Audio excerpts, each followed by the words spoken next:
Good morning, students. Let's do our question answer and exercise part of our lesson number 3rd, more with Microsoft Word. ठीक है, इस lesson में किसके बारे में पढ़े थे? माइक्रोसॉफ्ट वर्ड के बारे में पढ़े थे. ठीक है, तो चलो इसके question answer we have to do. See on page number 31. ठीक है, first question oral. Can you find and replace text in Microsoft Word? तो फाइंड एंड रिप्लेस का ऑप्शन हमने देखा था, फीचर देखा था माइक्रोसॉफ्ट वर्ड में. तो easily we can find and replace, मतलब फाइंड करके उसको दूसरे से रिप्लेस भी कर सकते हैं. तो yes. Next, which tab helps you to view the text in different columns? तो कौन सा टैब हेल्प करता है? Home tab. ठीक है, होम टैब के थ्रू हम डिफरेंट व्यूज़ हम देख सकते हैं, डिफरेंट व्यू में टेक्स्ट को देख सकते हैं. तो होम टैब हम लोगों ने पढ़ा था. Then name the various views of viewing the Microsoft Word document. कोई भी डॉक्यूमेंट जो हम वर्ड में बनाते हैं उसको अलग अलग व्यू में हम देख सकते हैं, जैसा कि लेसन पढ़ते समय हमने देखा था. तो कौन कौन सा व्यू है? Print layout view, full screen reading view, web layout view, outline view and draft view. तो आपको यहाँ सबके नाम लिखने हैं. तो आप लिखोगे print layout, full screen reading, web layout, outline and draft. ठीक है. Multiple choice question. Can you insert text in the document? हाँ, हम इंसर्ट कर सकते हैं डॉक्यूमेंट में टेक्स्ट. तो yes. Which text case is this? Welcome to the computer lab. देखो यहाँ सब कुछ स्मॉल लेटर में लिखा है, तो कौन सा केस होगा? Lower case. Then which text case is this? देखो सब छोटा का बड़ा, बड़ा का छोटा हो गया है, तो ये कौन सा केस है? केस के बारे में हमने पढ़ा था, there are 5 types of case. तो ये कौन सा है? Toggle case. ठीक है. नेक्स्ट क्वेश्चन देखो. Drop cap feature is use to change the style of the first character of the first word of the paragraph.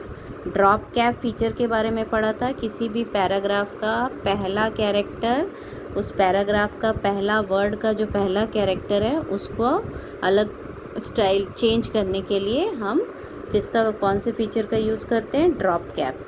Okay. Now define the following. Print layout, full screen reading, web layout, outline, draft. ये सब क्या है? Different views that you can view A Microsoft Word document. Microsoft Word में जो document बनाया है उसको अलग अलग व्यू में हम देख सकते हैं, उसी के बारे में है. तो प्रिंट लेआउट के बारे में देखो. View the documents as it will appear on the printed page. तो जिस तरह का पेज प्रिंट आउट निकलेगा उसी तरह का व्यू हमें कंप्यूटर में दिखेगा. ठीक है. तो इसको कौन सा व्यू बोलते हैं? Print layout view. मतलब प्रिंट लेआउट मतलब इस तरह से प्रिंट आउट निकलेगा. फिर है फुल स्क्रीन रीडिंग. तो देखो यहाँ मैंने मेंशन किया है पेज नंबर 30 पे. देखो सभी का डिस्क्रिप्शन दिया हो, यहाँ से लिखना है आपको. Full screen reading, view the document in the full screen in order to maximise the space for reading और कमेंटिंग द डॉक्यूमेंट्स. फिर web layout, view the documents as it would look on a web page. Web page पे कैसा दिखेगा वो पेज. Outline, view the document as an outline and show the outline tools, outlining tools. ठीक है, margin वगैरह से रिलेटेड.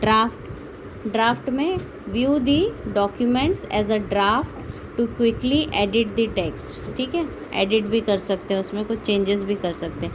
तो उसको ये वाले को आपको यहाँ से लिखना है, सभी के व्यू को अलग अलग. Now next, how can you insert text in the document. अब किसी डॉक्यूमेंट में टेक्स्ट कैसे इंसर्ट करना है, तो हमने स्टार्टिंग में ही लेसन के पढ़ा था how to insert text in a document. Inserting text in a document, तो उसके लिए स्टेप 1, 2, 3 है on page number 22. Page number 22 पे आओ.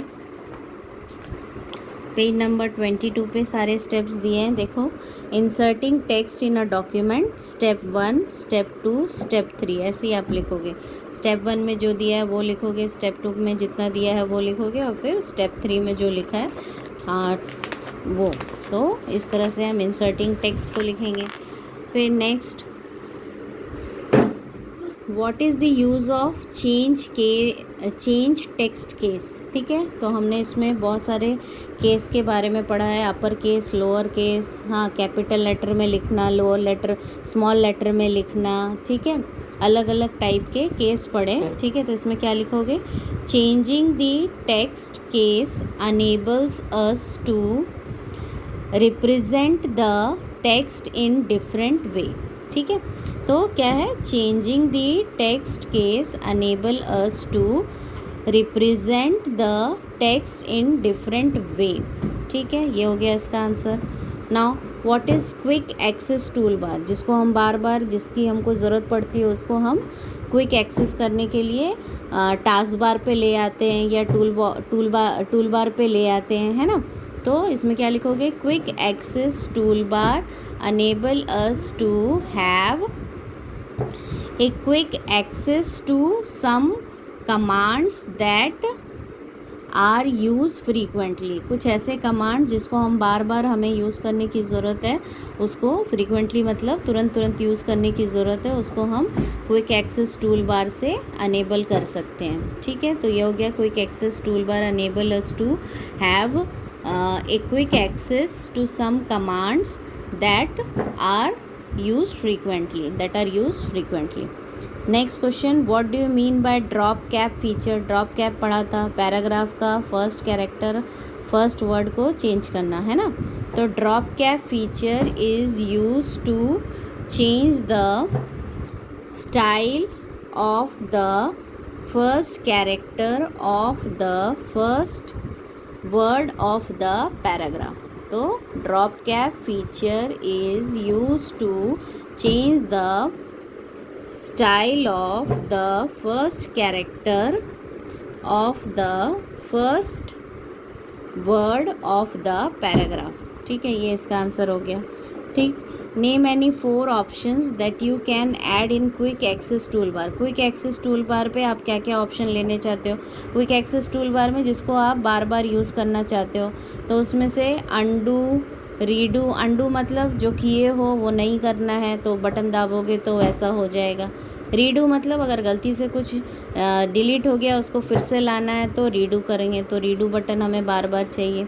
Spelling and grammars, Microsoft Word में स्पेलिंग और ग्रामर्स चेक करके आपको बताता है। ठीक है, green colour for grammar mistake and red colour for spelling mistake, हमने 4th क्लास में भी पढ़ा था, है ना।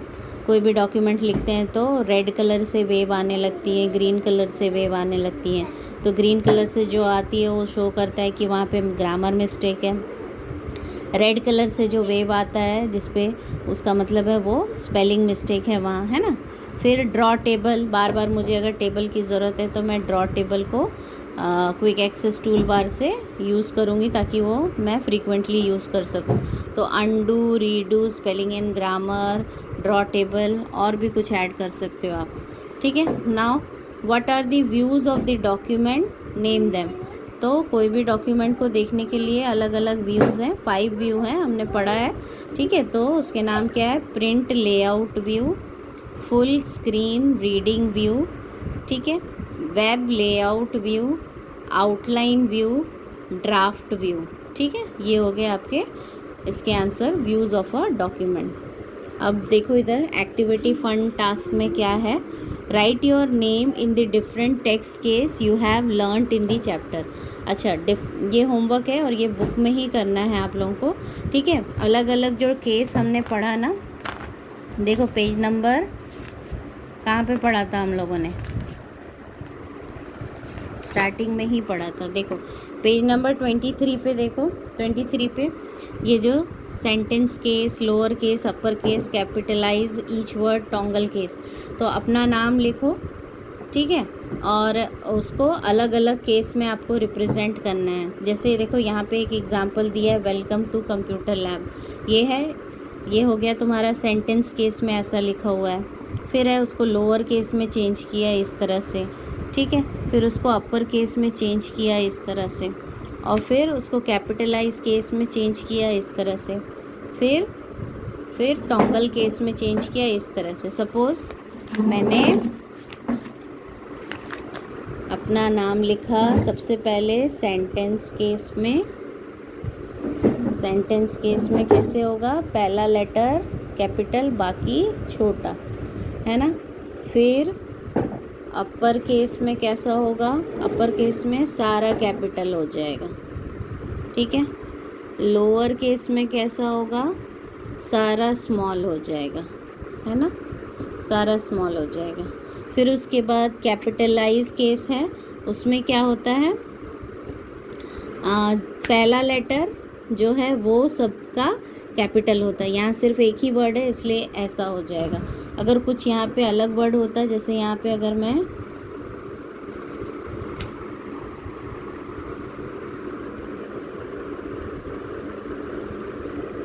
मिश्रा लिखी रहती, ओके, तो उस हिसाब से यहाँ चेंजेस होते हैं। उसी तरह ये आपको अपने नाम के साथ करना है, आपको कॉपी में ही करना है, ठीक है। Complete the given step to find text in the document, ठीक है। Text in the document, find वाले ऑप्शन में जाना, फाइंडिंग जो पढ़ा था हमने उसके स्टेप्स दिए हैं, उसको देख के आपको ये भरना है, ये बुक में ही करना है आपको, ठीक है, फाइंडिंग वाले में जाके। Open Microsoft Word document and find the various views of the document, find about the views in the space given below, ठीक है।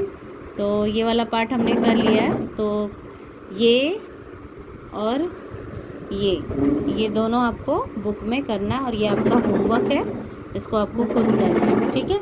Here this lesson ends, bye for now.